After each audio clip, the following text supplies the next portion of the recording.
Startup Airbnb's battles getting more intense by the day. In Queens this weekend, 2 people were shot at an out-of-control party house that was being rented through the startup. Now, it follows numerous incidents, a tone-deaf advertising campaign in San Francisco that the company has since apologized for. Popular Science Michael Nunez is here, our own Gerri, Willis, and Keep.com CEO Scott Kurnit. So, Scott, you have been a founder numerous times.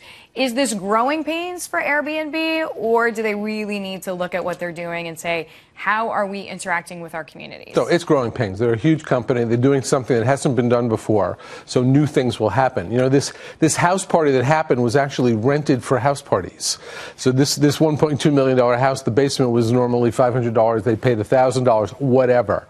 So with insurance, with better checking, with people being cautious, there's no way I'm putting my apartment into Airbnb. I'm not, but a lot of people will. But I wouldn't even before the house party. Okay, Gerri, right. Let me This hear. is the Lamar Odom garden party. These people are on drugs. They're pissing on all the furniture. They're throwing drugs Gerri's around the actually room. an avid gardener and has these beautiful. So I think she's imagining, the plants. So you're just upset you weren't invited. Is that what you're saying? God, no. Yeah, I mean, I would say, this isn't all that unique. I wouldn't say Airbnb is doing something that hasn't been done before, because it was with couch surfing, and they're just basically commercializing an idea that existed a long time ago. What is a major flaw with Airbnb, which isn't true of most of the sharing economy, is that this is a high-stakes game, right? This is multi-million-dollar properties in a lot of cases, and so it's really $1.8 million in this case. Yeah. In this case, that's right, and there have been vandalism cases before, and X-rated parties, and a number of other instances with Airbnb. For which Airbnb has been sued. I know at least that one party was in the West Village, and the owner was like, I had no intention for my place to be used like That's exactly right, and it's really hard to keep people or hold people accountable. Exactly, until after they've done something that I is think it's a inappropriate. big problem for the company. I mean, you read a story like this, and your first impulse is, I'll never put my apartment on it, right? I think a lot of people would react. I mean, look at these pictures. They're appalling. Yeah, no, it's disgusting. All right, well, speaking of the startup scene, real estate in the Bay Area is very expensive. So one young Googler, he is an engineer, wants to save 90% of his income. That is where he is living. He essentially bought this truck and now has it on the Google lot. I think his fixed fees are something like $120 per month on insurance. Does this say something about the California real estate? Does it say this kid wants to get like a movie deal? What are you feeling? I think it says, 1, is it legal in Mountain View? 2, there are 50,000 Googlers, so I don't think they have enough parking space for that. 3 is he should have pulled up to one of the Tesla charging stations because he has no power in his truck.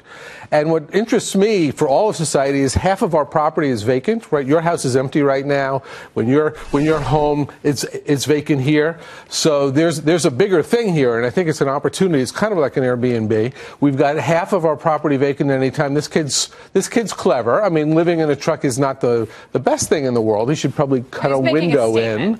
I think he's a smarty pants. No. If you've made a study of San Francisco real estate, what you know is an average house in the area is something like $900,000.